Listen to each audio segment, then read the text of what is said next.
They're going to have to rechristen Harbor Park into Banana Land. As you can see behind me, folks, it has been one frenzied Friday night at the ball game. Well, happy Valentine's Day, everybody, and welcome to Fight Night right here inside the locker room. Well, over the last 2 years, the Norfolk State women have made it a habit of coming here to Roger Brown's restaurant and celebrating Selection Sunday. But this season, you can make it a party of two teams. The perfect situation for Tyler was just beginning to unfold, though, because Old Dominion wasn't any other school.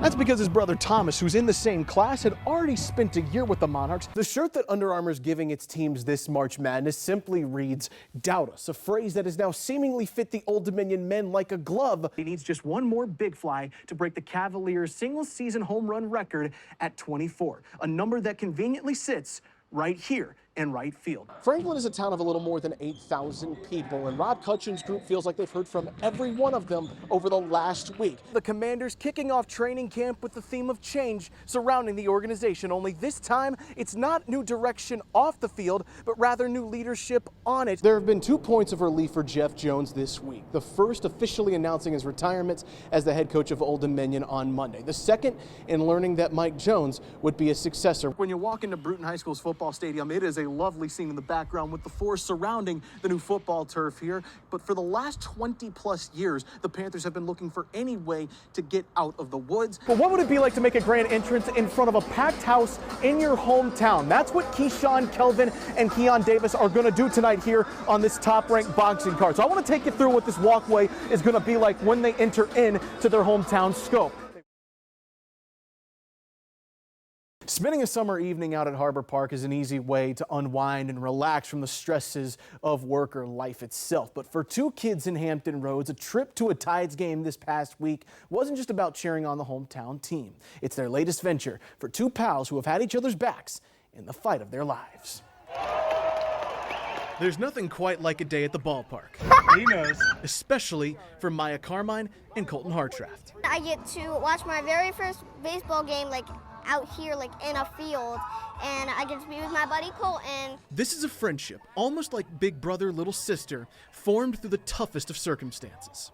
Everything just becomes so minuscule in comparison to the good things that are happening in life. The 2 first met at CHKD. 17-year-old Colton going through chemo for a rare form of soft tissue cancer, while 8-year-old Maya being treated for brain cancer. I saw him and he had no hair and I had no hair. I was like, "Mom, he has no hair just like me." So she comes up to me and says, "What's your name?" And I'm just like, what? Who is this person coming up to me in the middle of a clinic? And then we started talking and we get to know each other. Pretty soon the duo was doing everything together, like their video game battles. On Fortnite, he's beat me in 1v1s, but I have beaten him a couple times, so I'm not sure about that one. And inspiring each other through their journeys. He was the one who told me to be brave and you don't have to be afraid of this because you are strong. Having someone like Maya come see what I've been through, help me out, help me ring the bell, and support me through that was an awesome moment. So when the Casey Cares Foundation reached out to Colton's family to see if they'd like a special tour with the Tides on Wednesday, who better to come with them? I was happy to meet the umpires, and they gave us balls and they let me try on all the gear. So I would say this is the best time of my life. Just being here, especially with Maya, seeing the game and watching everything unfold. Nice day, beautiful weather. You couldn't ask for anything more. A day at the ballpark going beyond the action out on the diamond. It's a reminder of just how far Maya and Colton have come and how powerful it can be to have a friend in your corner. I would never have found the bravery that I have right now to go through chemo if it wasn't for him. Colton wrapped up his treatment in December. Doctors are hopeful for Maya that they can have her tumor removed at some point. They continue to be confident in her progress. In studio, I'm Zach Staton, News 3 Sports.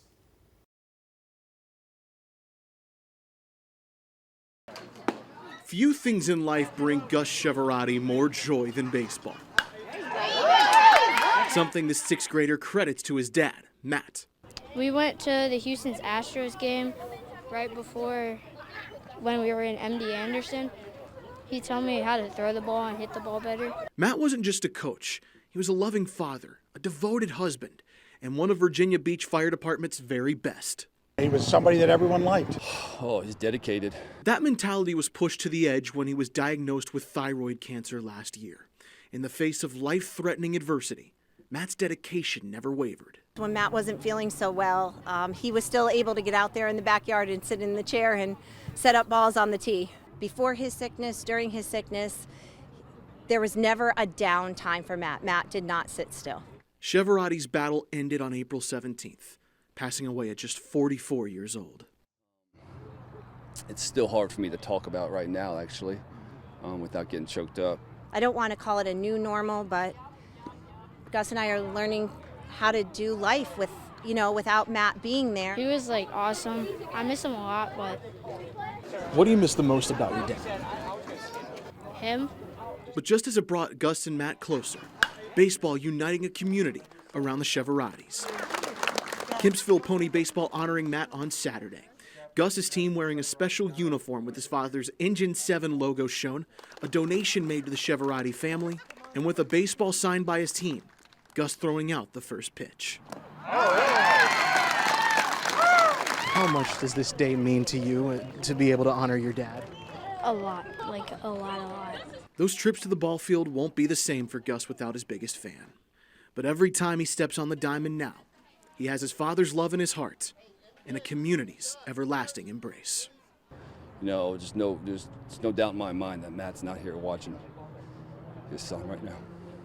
This would have made Matt's day, and especially to see Gus so proud, to be out here and everybody honoring his daddy too. So it's really cool. What do you think he would think of today? You think it would be like one of the best days of baseball? And those special jerseys that they wore on Saturday will now be donated to the Chevarotti family, made into a t-shirt quilt for Sarah and Gus. In studio, I'm Zach Staton, News 3 Sports.